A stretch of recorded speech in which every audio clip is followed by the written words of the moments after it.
Praise lord, హల్లెలూయా. మనందరము మన చేతులెత్తి గరుడైన దేవునికి ఒక్కసారి స్తోత్రాలు చెల్లిద్దాం. హల్లెలూయా, హల్లెలూయా. 32వ దినపు కృతజ్ఞత మరియు విజ్ఞాపన కూడికకి దేవుడు మనందరం సజీవులుగా ఉంచి ఉదయకాల సమయం అంతా మన పనిపాట్లలో తోడుగా ఉండి ఎవరికి లేని మహద్భాగ్యాన్ని ఇచ్చి ఆయన సన్నిధికి తీసుకువచ్చిన విధానాన్ని బట్టి మరొకసారి స్తోత్రాలు చెల్లిద్దాం.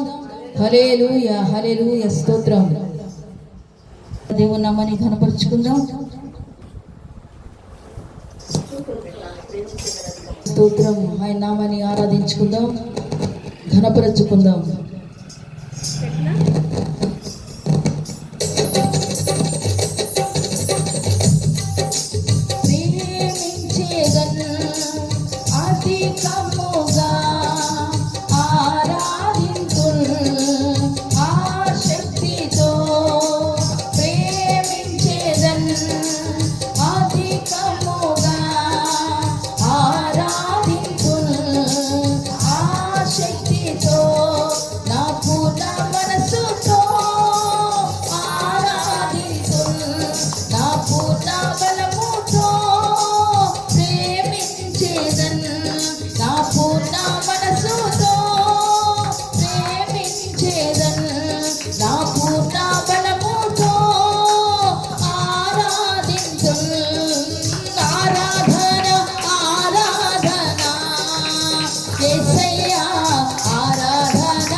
పరిశుద్ధాత్మ అభిషేకము మనందరినీ తాకి ఉంచుండగా అందరం ఆత్మతో సత్యముతో ఆ గొప్ప దేవుని రాత్రికాల సమయంలో ఆరాధిద్దాం. 32 దినాలు ఏ రీతిగా ఆయన సన్నిధిలో నడిపించారో ఆయన ఆత్మ చేతనే తప్ప అయా శక్తి చేత బలమ చేత కాదు, కేవలం ఆయన ఆత్మ వలనే సాధ్యమైంది. ఆ గొప్ప దేవుని రాత్రికాల సమయంలో మనందరం ఆహ్వానిస్తూ మనం ఆరాధిద్దాం, గణపరుద్దాం. ఆ గొప్ప దేవుడు చేసిన కార్యాలను బట్టి మనం స్తుతిద్దాం. ఆ యొక్క గొప్ప దేవుడు మన మధ్య సంచారం చేయించి ఉంటుండగా పరిశుద్ధాత్మ అభిషేకంతో ఒక్కొక్కరిని నింపి ఉంటుండగా ప్రతి ఒక్కరూ ఆత్మ వశులై ఆయన సన్నిధిలో అందరము కూడా ఆయన ఆరాధించినందుకు, ఆయన మన మధ్య ఉన్నందుకు, నిశ్చయముగా ఆయన కనుదృష్టి మన మధ్య ఉన్నందుకు, ఆయన మనస్సు మన మధ్య ఉన్నందుకు ఆయనకు స్తోత్రాలు చెల్లిదాం. హల్లెలూయా, హల్లెలూయా, హల్లెలూయా, హల్లెలూయా. గొప్ప దేవ స్తోత్రం నాయన. అయ్యా 32 దినాలు ఈ రీతిగా మమ్మల్ని మీరు జ్ఞాపకం చేసుకున్నారు. అభిషేకాత్మతో ఒక్కొక్కరిని నింపారు. మీకు వందనాలు, స్తోత్రాలు. అయ్యా తల్లి వాక్య పరీక్షలకు వెళుతూ ఉండగానే దాసుల ముఖాంతరం నుంచి మీరు మాట్లాడండి. ఇది నా మాట ఏం మాట్లాడన్నారు. ఒక మనిషిని స్వరాన్ని మరుగుపరచండి, దేవుని స్వరాన్ని మాకు వినిపించండి. గొప్ప దేవ మీకే స్తోత్రాలు చెల్లించుకుంటూ ముందున్న సమయం మీ చేతులకు అప్పగించుకుంటూ యేసే ఘనమైన నామములో ప్రార్థించండి వేడుకుంటున్నాను పరమ తండ్రి. ఆమేన్, ఆమేన్, ఆమేన్. యేసయ్యకి మహిమ కలుగును గాక. మీ అందరికీ వందనాలండి. ఇప్పుడు దాకా మనం యేసయ్యకి మహిమ కలుగును గాక. మీ అందరికీ వందనాలండి. ఇప్పుడు దాకా మనం పాటలతో దేవుడిని మహిమపరిచేము. దేనికంటే ఇంకొక మరి ముఖ్యమైన విషయం ఏమిటి అనగా ఒక అద్భుతమైన సాక్ష్యం మనం ఈ రోజున విన్నామండి. దేనికంటే దేవుడి గురించి తెలిసిన వాళ్ళు వేరుగా ఉంటుంది, అన్యులుగా జీవించారు. అంటే అసలు దేవుడు అంటే మన యేసయ్య అంటే ఏంటో తెలియదు. కానీ అక్కడ దేవుడు చేసిన గొప్ప కార్యాలను బట్టి నమ్మి యేసయ్యనే నేను ప్రార్థన చేయాలి, యేసయ్యనే నేను వెంబడించాలి, నిజ దేవుడు ఈయనే అని గుర్తించి ప్రార్థనలో జీవిస్తున్నందుకు మనందరం కూడా యేసయ్యకి కృతజ్ఞతలు చెప్పుకోవాలి. దేనికనగా ఆయన గొప్ప కార్యాలు చేసే దేవుడు, గొప్ప కార్యాలు చేసిన దేవుడు. దేనికంటే ప్రతి బిడ్డని రక్షిస్తానికి వచ్చాడండి. ఆయనకి ఎవ్వరు అనే తేడా లేదండి. నువ్వు వేరు నేను వేరు కాదు. ఆయనకి అందరము కూడా ఆయన బిడ్డలే. ఏ ఒక్కరిని కూడా నీకు తక్కువ ప్రేమ చూపించడు, నాకు ఎక్కువ ప్రేమ చూపించడు. ఎవరైతే ఆయన సన్నిధానానికి వస్తారో, ఎవరైతే ఆయన సన్నిధానంలో ఉంటారో వాళ్ళందరికీ ఒకే విధమైన ప్రేమ చూపించే దేవుడు అండి. అద్భుతమైన సాక్ష్యం చెప్పింది. దేనికంటే 40 సంవత్సరాల క్రితం నాకేం జరిగింది అనే సాక్ష్యాన్ని వివరించింది. అంటే ఎంతో గొప్ప సాక్ష్యం అండి. యేసయ్య ఖచ్చితంగా ఈ బిడ్డ కుటుంబాన్ని దీవిస్తున్నాడు, ఆశీర్వదిస్తున్నాడు. ఎందుకంటే నమ్మింది. మెయిన్ అక్కడ ఏం కావాలి? నమ్మకం. యేసయ్య పట్ల ఉన్న పరిపూర్ణ విశ్వాసం అండి. అద్భుతమైన సాక్ష్యం చెప్పింది. దయచేసి మనందరం కూడా అమ్మకు వందనాలు చెప్తాము. యేసయ్యకి మహిమ కలుగును గాక. మనం అయితే ముందుగా 2 మాటలు చెప్పుకొని వాక్య భాగంలోకి వెళ్దాము. ఏమనగా రోజు చెప్తానే ఉన్నాను నేను. దేనికంటే ఈ 40 రోజులు నేను చెప్పాలండి, అది దేవుడి నామానికి మహిమ కలిగే విధంగా. అది ఏమనగా ఒక అద్భుతమైన దర్శనం నాకు యేసయ్య చూపించాడు. ఆ చూపించినప్పుడు ఒక పెద్ద మందిరం కట్టి అందరినీ పిలిచారు. పెద్ద పాస్టర్లు అందరినీ పిలిచారు. ఎన్నో సంవత్సరాల నుంచి యేసయ్య పట్ల బలమైన విశ్వాసంతో సేవ చేస్తున్న అందరిని కూడా పిలిచారు. నన్ను కూడా పిలిచారండి. నేను ఎక్కడో లాస్ట్ లో కూర్చొని ఉన్నాను. అందరికి భోజనాలు పెట్టారు. ఎందుకంటే ఆ చర్చి ప్రతిష్ట అప్పుడే నన్ను పిలిచారు. కొత్తగా కట్టించే ఆ మందిరం అన్నమాట. నన్ను కూడా పిలిచారు. నేను కూడా వెళ్ళాను. లాస్ట్ లో కూర్చున్నాను. వాక్యం అందరూ చెప్పారు. నేను కూడా భోజనం చేసుకొని బయటకు వస్తా, చేతులు కడుక్కుంటున్నాను. అక్కడికి యేసయ్య వచ్చాడు. అయ్యా యేసయ్య, నువ్వు ఏంటి తండ్రి అన్నాను. ఈ మందిరం నేను నీకోసమే కట్టించాను. ఈ తాళాలు నువ్వు తీసుకో, నువ్వే నడపాలి ఈ మందిరాన్ని అన్నాడు. తండ్రి, ఎంతో మీ అందు బలమైన విశ్వాసంతో సేవ చేస్తున్న వాళ్ళు అనేక మంది ఉన్నారు. వాళ్ళందరూ ఉండగా నేను మహా అంటే వచ్చి 6 సంవత్సరాల నుండి మీ సేవ చేస్తున్నాను. నాకేమొచ్చు తండ్రి అన్నా. నేను నడిపిస్తాను, నువ్వు ఈ తాళాలు తీసుకో, నేను నీకిస్తున్నాను ఇది అని నాకు దేవుడు దర్శనం ద్వారా నాతో మాట్లాడి చూపించాడండి యేసయ్య. అందుకే నేనేం చేశాను అంటే, దేవుడు నాకు చూపించినది నిజమే, ఇక అది అబద్ధం కానే కాదు అని నేను నా హృదయపూర్వకంగా నేను నమ్మాను. దేనికంటే అక్కడ నమ్మితేనే అద్భుతం జరిగింది. ఇంత అమ్మ చెప్పింది సాక్ష్యంలో, నా కళ్ళు ఎంతగానో నన్ను ఇబ్బంది పెట్టినాయి, నా బిడ్డ ఎంతగానో బాధపడ్డాడు, నేను అక్కడ నమ్మాను, నమ్మబట్టే అక్కడ కార్యం దేవుడు చేశాడు. అలాగే ఇప్పుడు ఈ కృతజ్ఞత కూడిక కూడా నేను అందుకే చెప్పుతున్నా, దేవుడు నాకు కార్యం చేశాడు అని నమ్మి 40 రోజులు కృతజ్ఞత కూడిక మనం పెట్టుకున్నాం. అద్భుతమైన రీతిలో దేవుడు 32 రోజులు నడిపించాడండి. ఈ రోజుకి 32 రోజులు. అయితే ఎందుకు చెప్పుతున్నాను అంటే, నేను ఈ సందేశాన్ని నాతో మాట్లాడి నాకు తాళాలిచ్చిన యేసయ్య ఈ సందేశం విన్నా మీతో కూడా మాట్లాడుతాడు. మీ హృదయాన్ని కూడా ఆయన ప్రేరేపిస్తాడు. దేనికి? నాకు మందిరానికి నేను స్థలం చూశాను, నాకు యేసయ్య ఏ స్థలం అయితే చూపించాడో ఆ స్థలమే ఖాళీగా ఉంది, ఆ స్థలాన్ని చూశాను, కానీ నా దగ్గర డబ్బులు లేవు. అయితే పరిపూర్ణ విశ్వాసం, నేను అడగల యేసయ్యని మందిరం నాకు కట్టి తాళాలు ఇచ్చాడు. అంటే యేసయ్యకి నా పట్ల ఆ ప్రణాళిక ఉంది. కాబట్టి నేను అందరినీ కూడా అడగట్లా, అయ్యా నేను ఇలా స్థలం కొనుక్కొని మందిరం కట్టాలి అని. దేనికంటే నేను మన యూట్యూబ్ ఛానల్లోనే చెప్పుతున్నా. అది కూడా ఏమని చెప్తున్నాను అంటే, మీరు ఈ సందేశం వింటే యేసయ్య నాతో చూపించి నాతో మాట్లాడిన దేవుడు మీతో కూడా మాట్లాడతాడు. నువ్వు వెళ్ళి ఆ బిడ్డకి ఆ స్థలం ఇప్పించు, నువ్వు వెళ్ళి మందిరం కట్టించు అని మీతో ప్రేరేపణ కలిగి, మీకు ప్రేరేపణ కలిగి, యేసయ్య నాకు ఎలా దర్శనమిచ్చాడు, ఎలా మాట్లాడాడు, ఎట్లా మాట్లాడాడు, మీతో కూడా అట్లా మాట్లాడితేనే సహాయం చేస్తానికి రండి. ఎందుకంటే మన దేవుడు గొప్ప కార్యాలు చేసే దేవుడు. ఆయన అవసరాన్ని బట్టి మాట్లాడతాడండి. ఆయన కార్యం జరిపించాలంటే మాట్లాడతాడు, మన దగ్గరికి వస్తాడు. అంత గొప్ప దేవుడు. అందుకే ఈ సందేశం కనుక మీరు విని ఉంటే, యేసయ్య కనుక మీతో మాట్లాడి మీ మనసును ప్రేరేపింప చేసే ఖచ్చితంగా మీరు డొనేషన్ చేయవచ్చండి. కింద స్క్రోలింగ్ లో మా మందిరం పేరు, మా ఫోన్ నెంబర్లు, మా అకౌంట్ నెంబరు అన్ని కూడా వస్తూ ఉంటాయి. మీరు డొనేషన్ చేయవచ్చు. అట్లాగే QR కోడ్ కూడా ఉంది, దాన్ని కూడా స్కాన్ చేసి డొనేషన్ చేయవచ్చు. మా ఫోన్ నెంబర్లోనే మీరు ఖచ్చితంగా మాకు ఫోన్ చేసి చెప్పొచ్చు. అదే విధముగా మీరు ఫోన్ చేసి చెప్పినట్లయితే మీ కొరకు, మీ కుటుంబం కొరకు, మా సంఘం మేము మొత్తం కలిపి ప్రార్థన చేస్తాం. ఇదే కాకుండా ఈ సందేశం విన్న వారు ఎవరైనా సరే మందిరం కొరకు ప్రార్థన చేయమని అడుగుతున్నా. దేనికంటే ధనము కన్నా కూడా ప్రార్థన చాలా గొప్పది, శక్తి కలిగింది.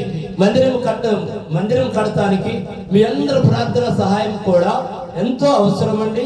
అందుకే ఈ సందేశం విన్న వారు ఎవరైనా సరే మందిరం కొరకు ప్రార్థన చేయమని అడుగుతున్నా. మరొక విషయం ఏమనగా, మీకు ఎలాంటి ప్రార్థన అవసరతలు ఉన్నా సరే మా ఫోన్ నెంబర్లకు కనుక మీరు ఫోన్ చేస్తాం కనుక జరిగితే మా సంఘము మేము అందరం కలిపి మీ కొరకు ప్రార్థన చేస్తాం జరుగుతుందండి. తప్పనిసరిగా అవసరం ఉన్నవారు ఫోన్ చేయవచ్చు. మీ అందరికీ వందనములు. మనము వాక్య భాగంలోకి వెళ్దాము. ఈరోజు మన అంశం ఏమనగా, మనల్ని సిగ్గు పడనీయని దేవుడు. మనల్ని ఎలాంటి దేవుడు? సిగ్గు పడనీయని దేవుడు. అంటే ఇప్పుడు ఉదాహరణకి మనం మందిరం పని చేసాం, మనం నలుగురిలో సిగ్గుతో తలదించుకోవాల్సిన అవసరం లేదు, కార్యం జరగలేదని పరిపూర్ణ విశ్వాసం, రెప్పపాటు సమయం చాలు మన దేవుడికి. ఏమైనా చేయగలడు మన దేవుడు, ఎలాంటి అద్భుతమైనా చేయగలడు. చేసిన దేవుడు, నా జీవితంలో నెరవేర్చిన దేవుడు అండి. అందుకే ఈ రోజు మన అంశం ఏమనగా, సిగ్గుపడనివాడు. అంటే తల దించుకునే పరిస్థితి రానివాడు, తల ఎత్తుకునే పరిస్థితి మాత్రమే దేవుడు తీసుకొస్తాడండి. మనం ఉండాలి. ఎలా ఉండాలి? బలమైన విశ్వాసంతో ఉండాలి. మన విశ్వాసం అంతే. ఇక్కడ మనం కేవలం నమ్మకం మాత్రం ఉంచితే చాలు. దేవుడి పట్ల అన్ని ఆయనే చేస్తాడు. అంతకు మించి మనం ఏమీ చేయవలసిన పని లేదు. నమ్మకం ఉంచు, దేవుడి పట్ల అద్భుతాలు అయ్యే చేస్తాడు యేసయ్య. నిన్ను సిగ్గుపడనివ్వడండి. ఈ రోజు ఎలా సిగ్గుపడనివ్వడో వాక్య భాగము నుండి మనం తెలుసుకుందాం. దేనికంటే ప్రతిదీ కూడా మనతో వాక్యమే మాట్లాడిద్దండి. దేనికనగా మన దేవుడు వాక్యం ద్వారానే మనతో మాట్లాడే దేవుడై ఉన్నాడు. 25వ కీర్తన చదవండి. 25వ కీర్తన 1 నుండి 3వ వచనం వరకు చదవండి. యెహోవా యెహోవా నీ దిక్కులకు చూచి నా ఆత్మను ఎత్తుకొనుచున్నాను. నా ఆత్మని ఎత్తుకొనుచున్నాను. నా దేవా, నా దేవా నీ యందు నీ యందు నమ్మిక ఉంచి ఉన్నాను. నన్ను సిగ్గుపడనీయక సిగ్గుపడనీయకము. నా శత్రువులను నన్ను గురించి సిగ్గునందడు. కొద్దిగా ఉపదగ్యము, కొద్దిగా హేతువు లేకుండా ద్రోహము చేయువారు సిగ్గునందుదురు. చూడండి, వాక్యం ద్వారా దేవుడు మనతో ఏమి మాట్లాడుతున్నాడు? మనల్ని సిగ్గుపడనిచ్చే దేవుడు కాదండి. దేనికి? ఆయన్ని మనం నమ్మాలి. నేను నమ్ముతున్నా, నేను ఈ రోజున దేవుడి వాక్యం ప్రకటిస్తున్నాను అంటే ఆయన మహాకృప, ఆయన నాలో ఉన్నాడు. నేను మాట్లాడగలుగుతున్నానంటే యేసయ్య నాలో ఉన్నాడు. మనలో అందరిలో కూడా యేసయ్య ఉన్నాడు. ఈ జీవవాయువు అయిందే కాబట్టి మనందరం కూడా సజీవులుగా ఉన్నామండి. అంత నమ్మకం. నేను సజీవుడిగా ఉన్నాను, నా యేసయ్య నాలో ఉన్నాడు కాబట్టి నేను వాక్యం మాట్లాడుతున్నా. దేవుడు మాట్లాడిస్తున్నాడు, నమ్మాలి. మళ్ళీ ఫస్ట్ దగ్గర నుంచి చదవమ్మా. యెహోవా యెహోవా నీ దిక్కునకు చూచి నా ఆజ్ఞను ఎత్తుకొనుచున్నాను. నా దేవా నీ యందు ఎవరు వందు మనం నమ్మించాలమ్మా? మనం ఎవరందు మనం నమ్మించాలి? దేవుని యందు గనక మనం నమ్మిక ఉంచినట్లయితే ఆయన సిగ్గుపడనివ్వని దేవుడు. కొద్ది ముందుకెళ్ళమ్మా. ఏమంటున్నాడు? నేను నిన్ను నమ్మాను, నువ్వు నన్ను సిగ్గుపడనిచ్చే దేవుడు కాదు. అందుకే నేను ఈ బలమైన విశ్వాసంతోనే నమ్మానండి దేవుడిని. దేనికంటే ఆయన అద్భుతమైన కార్యాలు మనందరి జీవితాల్లో చేసాడు, అందరి జీవితాల్లో చేసాడు. అంతే, నీ జీవితంలో నాకు చేయలేదు అన్న వాళ్ళు ఎవరూ లేరు. అద్భుతమైన మేలు ఆయన చేశాడు. ప్రతి బిడ్డని, నమ్మకం ఉంచిన ప్రతి బిడ్డని ఆయన తాకాడండి. ఆయన మన దగ్గరికి వచ్చాడండి, మనతో మాట్లాడాడు. కానీ మనమే మర్చిపోయాం. ఆయన చేసిన గొప్ప గొప్ప కార్యాలన్నీ మనమే మర్చిపోయాం. అందుకే 40 సంవత్సరాల క్రితం జరిగింది కూడా ఈ రోజున చెప్పింది చూడండి. యేసయ్యకే మహిమ కలుగును గాక. నిన్న వారం రోజుల క్రితం ఏం జరిగిందో దేవుడు చేసిన మేలు మర్చిపోతున్నారండి. కానీ 40 సంవత్సరాల క్రితం కూడా జరిగిన దాన్ని గుర్తు పెట్టుకొని చెప్పిందంటే చూడండి, యేసయ్యకి అద్భుతమైన మహిమ కలిగేటట్లుగా బిడ్డ ఈ రోజున మాట్లాడింది. దేనికంటే ఎప్పుడు విషయమైనా సరే పాతది కదా అని అనుకోకూడదండి. దేనికంటే ఆ రోజున యేసయ్య కార్యం చేశాడా లేదా? ఆ రోజున యేసయ్య అద్భుతం చేశాడా లేదా? చెప్పండి. చేశాడు, అది అద్భుతమే కదా. దేనికంటే అపవాదిని పారపడతామంటే చిన్న విషయం కాదు. నమ్మకము చాలా బలమైంది. దేవుడు అద్భుతం చేస్తానికి సిద్ధముగా ఉన్నాడు అంటే ఇక్కడ నీకేం కావాలి? నమ్మకం కావాలి. ఆ నమ్మకం ఉంటేనే యేసయ్య అక్కడ అద్భుతం చేస్తాడు. ఆ రోజున బిడ్డ ఏ విధముగా అయితే నమ్మి ఉందో ఈ రోజున నేను అదే విధముగా నమ్మి ఉన్నా. నా దేవుడు ఆనాడు చేయగలిగిన దేవుడు ఈనాడు చేస్తాడు, నిరంతరం చేస్తాడు. సమస్తము ఆయనే చేయగలడు. అయితే ఏం చేయాలి? మనం నమ్మాలి. ఎలా నమ్మాలి? అయ్యా ఇక నువ్వు తప్ప నాకు ఇంకెవరు లేరు. మన నమ్మకం ఇలా ఉండాలి. ఇలా ఉంటేనే అక్కడ కార్యం జరిగిందండి. ఏదో వచ్చేము, ప్రార్థన చేస్తున్నాము, ఏమి అందరూ కలిసి చేస్తున్నారు, వాళ్ళల్లో నేను చేస్తున్నానంటే నీ కార్యం జరగదు. చేసినట్టుగా నమ్మాలి. నమ్మకంతోనే నేను ఈ కృతజ్ఞత కూడిక పెట్టానండి. నా దేవుడు గొప్పవాడు, అద్భుతాలు చేసిన దేవుడు, చేస్తా ఉన్న దేవుడు, ప్రతి ఒక్కరికి చేసిన దేవుడే. ఏ ఒక్కరికి చేయను అన్న దేవుడు కాదు, ప్రతి బిడ్డకి చేసాడు. మన యేసయ్య గొప్ప కార్యాలు చేసే దేవుడు అండి. మనలో ఏముండాలి? మనల్ని సిగ్గుపడనివ్వడు. ఇంకోసారి చదువుమా. నా దేవా నీ యందు నమ్మిక నమ్మిక ఉంచి ఉన్నాను, నన్ను సిగ్గుపడనీయకు. నన్ను సిగ్గుపడనివ్వకు. మనం ఎవరైనా నమ్మకం ఉంచి ఉండాలి, దేవుడనే నాకు ఈ కార్యం చేసేవి కంటే 10 రోజులు కాదు, 20 రోజులు కాదు, ఎన్ని రోజులైనా అదే మాట. ఏ మాట? నువ్వు నాకు కార్యం చేసావు, నేను నిన్ను నమ్మాను, నేను నిన్ను నమ్మాను. మన నోటంటే ఇదే మాట రావాలి. నేను నిన్ను నమ్మాను, నువ్వు నాకు కార్యం చేసావు, నువ్వు నన్ను సిగ్గుపడనివ్వు. దేనికి? చదువు. నీ కొరకు కనిపెట్టు వారిలో నీ కొరకు కనిపెట్టి వారిలో ఎవడునూ సిగ్గునొందడు. ఏముంటున్నాడు చూడండి, నీ కొరకు కనిపెట్టి వాడులో ఎవడో సిగ్గునందడు. చూడండి, అంటే నువ్వు అందరినీ ప్రేమించే దేవుడివి. ప్రతి బిడ్డ నీ బిడ్డే, ప్రతి ఒక్కరు నీ సొంతే. కాబట్టి నువ్వు ఎవరినైనా ఎందుకు సిగ్గుపడనిస్తావు? నిన్ను ఆశ్రయించిన వారిని, నిన్ను కోరుకున్న వారిని నువ్వు సిగ్గుపడనిచ్చే దేవుడు కాదండి. అందుకే మన దేవుడు ఎవరినైనా సరే నన్ను ఆశ్రయించు, నన్ను ప్రేమించు, నన్ను నమ్ము, నన్ను నమ్మితే నా మహిమను చూస్తా ఉంటున్నాడండి. నిజముగా నేను యేసయ్యని నమ్మాను. దేనికంటే పరిపూర్ణ విశ్వాసం. నాతో మాట్లాడిన దేవుడు మీతో కూడా మాట్లాడతాడు. మీతో మాట్లాడితేనే మీరు మందిరానికి సహాయం చేయండి. పరిపూర్ణ విశ్వాసం. మీకు ఆత్మ ప్రేరేపణ కలిగితేనే మీరు మందిరం కడతానికి సహాయం చేయండి. నేను అడిగేనని ఎవరో చేయొద్దండి. దేనికంటే ఆయన సర్వ సృష్టికర్త. దేనికంటే నా దేవుడు నన్ను సిగ్గుపరిచే దేవుడు కాదండి. దేనికంటే నేను చేయాలనుకుంటుంది నా ఇల్లు కట్టుకోవడం కోసం నేను ఎవరిని అడగట్లేదండి. దేవుడు నాకు కట్టించాడండి. నేను కట్టలా, దేవుడే నాకు కట్టించాడు. కాబట్టి ఆ నమ్మకం నాకుంది. ఆయన అద్భుతాలు చేసిన దేవుడు, అద్భుతాలు చేస్తా ఉన్న దేవుడు, నాకు చూపించిన దేవుడు, నాతో మాట్లాడిన దేవుడు మీతో కూడా మాట్లాడతాడండి. ఆయన కార్యం చేయాలి అంతే. దేనికి?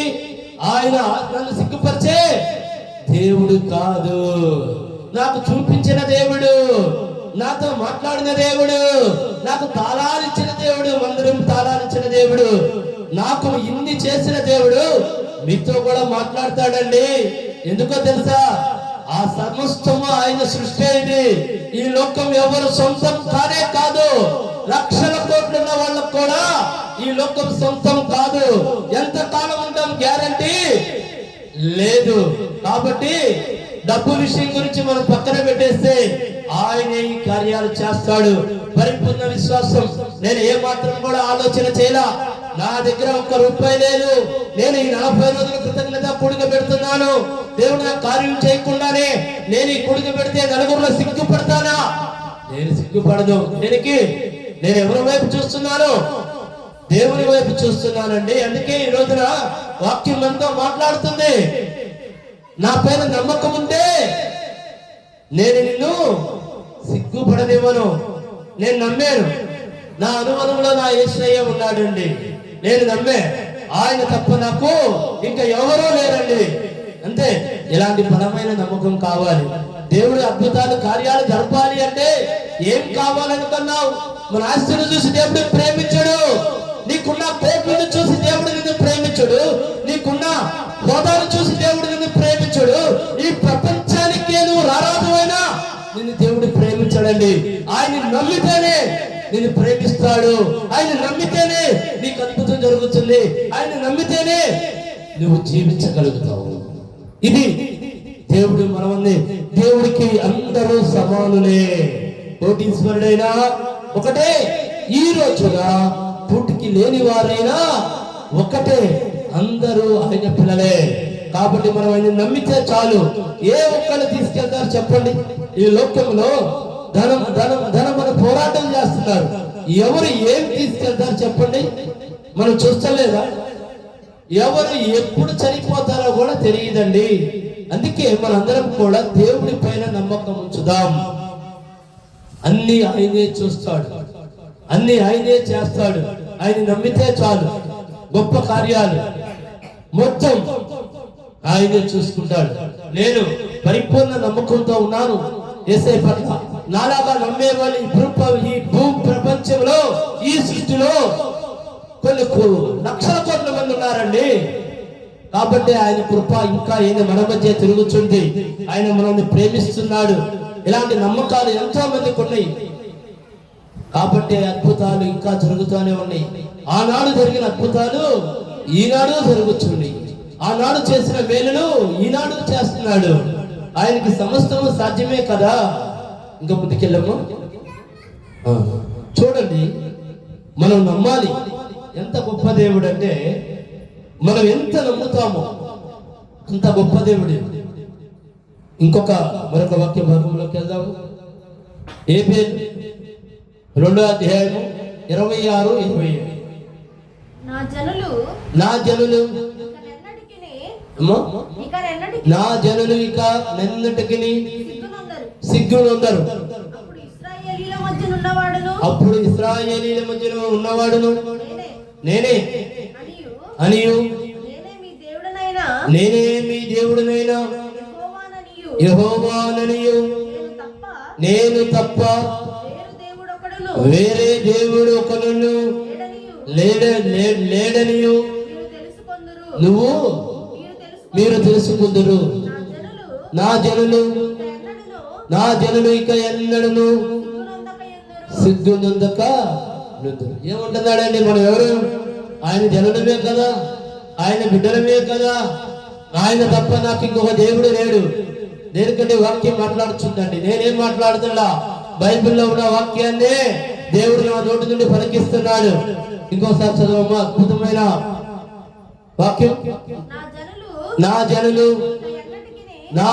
ఇంకా ఎన్నటికి సిగ్గునందరు. చూడండి ఏమంటున్నాడు? ఆయన జనులు మనం. ఆయన సృష్టిలో ఒక భాగం. మనల్ని కావాలని ఆయన సృష్టించుకున్నాడండి. సృష్టి మొత్తం ఒకెత్తు, మనము ఒకెత్తు కాదా? సృష్టిలో అందరికన్నా అతిగా ప్రేమించింది ఎవరిని? మనమున్నే ప్రేమించాడు ఆయన. యేసయ్య సృష్టి మొత్తంలో ఎక్కువగా ప్రేమించింది ఎవరినంటే మనమున్నే. చదువు. అప్పుడు ఇశ్రాయేలీల మధ్య అప్పుడు చూడండి, వాక్యం ఎంత స్పష్టంగా గుచ్చి మాట్లాడుతుంది. అప్పుడు ఇశ్రాయేలీల మధ్య ఉన్నవాడిని నేనే మీ దేవుడునైనా యెహోవాననియు నేను తప్ప వేరే దేవుడును ఒక్కడును లేడనియు మీరు తెలుసుకుందరు. నా జనులు ఇక ఎన్నడను సిగ్గునందకనుందురు. చూడండి, నా జనులు ఎంత గొప్ప మాట అండి. మనం ఆయన జనులము, మనం ఆయన సొత్తు. మనను సిగ్గుపడనివ్వడండి. అయితే మనలో ఏమి కావాలి? వాక్యం అంత బలముగా నీతో మాట్లాడుతుంది. వాక్యం అంత గట్టిగా నీతో మాట్లాడుతుంది. మనం ఎందుకు గట్టిగా ఉండలేకపోతున్నాం? మనం ఎందుకు బలహీనంగా ఉన్నాం? బలహీన పడవద్దండి. విశ్వాసంలో బలహీన పడవద్దు, భక్తిలో బలహీన పడవద్దు, వాక్యంలో బలహీన పడవద్దు, ప్రార్థనలో బలహీన పడవద్దు. మనం ఎలా ఉండాలి? దేవుడి యందు బలమైన విశ్వాసం కలిగి ఉండాలండి. ఆయన బలమైన కార్యాలు చేసే దేవుడు కనుక మనలో ఏముండాలి? బలమైన విశ్వాసం. మనం యేసయ్యని అడిగాం, ఇకంతే ఆ కార్యం జరిగింది. ప్రాణం పోతున్నా సరే ఆ కార్యం జరిగిందని నమ్మాలి. కంతే. అప్పుడు నీ ప్రాణము పోదు, ఆ కార్యం నెరవేరుస్తాడు యేసయ్య. అంత గొప్ప దేవుడు. నువ్వు నమ్మిన దేవుడు నీ ప్రాణం పోతుంటే చూసే దేవుడా? కాదు. అనేకమైన సార్లు అనుకున్నా నేను, అనేకమైన మరణగండమైన యాక్సిడెంట్లు, అనేకమైన చేతబడి క్రియలు, ఇంకేముంది చచ్చిపోతానా అని చెప్పేసి అనుకున్నా. లాస్ట్ మూమెంట్ లో ఆయన వచ్చి నన్ను చెయ్యి పట్టి నడిపించాడండి. అంత గొప్ప దేవుడు. యాక్సిడెంట్ ఇంకేముంది జరిగింది, రెప్పపాటు సమయం కళ్ళు మూసేసుకునేవాడు, ఇక జరిగిపోయింది అని రెప్పపాటులో తప్పించాడు. నా చెయ్యి పట్టి పక్కకి లాగేవాడు. ఒక యాక్సిడెంట్ కాదు, అనేకమైన యాక్సిడెంట్లు. ఆ రోజుల్లో పురాతనం బండి దొరికింది అంటే అది ఏ బండి అయినా సరే ఒకళ్ళకల్లా నేను ఎంతో స్పీడ్గా వెళ్ళాలి అని ఒకళ్ళు చూసి ఏదో అనుకోవాలి అని ఎలాంటి ఎలాంటి అడ్డగోలు స్పీడ్ అంటే బండి కంట్రోల్ కాలంత. అయినా నా దేవుడు నన్ను మరణం నుంచి అనేకమైన సార్లు తప్పించుకున్నాడు. దేనికంటే ఆయనకి ఇష్టమైన బిడ్డలు చాలా మంది ఉంటారు. వాళ్ళని ఎట్లా అయినా సరే ఆయన నడిపించుకుంటాడు, ఆయనే మాట్లాడుతాడు. కాబట్టి ఆయన నమ్మాలి మనం. అందరూ ఇష్టలే, ఏ ఒక్కరు కూడా ఆయనకి ఇష్టం లేరని నేను అన్ను. ప్రతి బిడ్డని కాపాడతాడు. కానీ తెలుసుకోవాలి, నేను మరణం నుండి తప్పించబడ్డాను అంటే నన్ను ఎవరు కాపాడాడు? ఖచ్చితంగా అనుకునేవాడిని, యేసయ్య నన్ను నీవే కాపాడు, నా వల్ల కాదు, నేనేమి చేయలేను. అనేకమైన సార్లు గొప్ప దేవుడు, గొప్ప కార్యాలు చేసే దేవుడు. మనం నమ్మాలి. అంతే, మన శరీరంలో ఉన్న ప్రతి అణువణువు నమ్మాలి.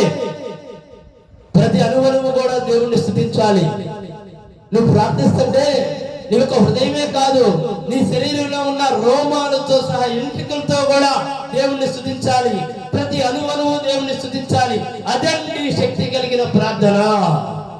ఒక్కొక్కళ్ళు మహానుభావులు చేస్తుంటే అది ఎలాంటి వ్యాధైనా సరే యేసు నామములో ప్రార్థన చేస్తే తగ్గిపోయింది.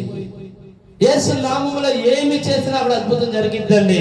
అది శక్తి కలిగిన ప్రార్థన, విశ్వాసకరమైన ప్రార్థన. విశ్వాసం లేకుండా కనుక మనం ఏం చేసినా అక్కడ కార్యం జరగదు. సిగ్గుతో తలదించుకోవాల్సి వచ్చింది. అందుకే ఆయన మనల్ని సిగ్గుపడలేవని దేవుడై ఉన్నాడు. మరొక వాక్య భాగానికి వెళ్ళి సరే రేపు చెప్పుకుందాము. దయచేసి దేవుడు ఈ వాక్యముని దీవించును గాక. యేసయ్యకి మహిమ కలుగును గాక. అదే విధముగా మా ముగ్గురు బిడ్డలు ప్రేరేపణ కలిగిన వారు ప్రార్థన చేయమని యేసు నామములో అడుగుచున్నాను. అందరికీ వందనాలు.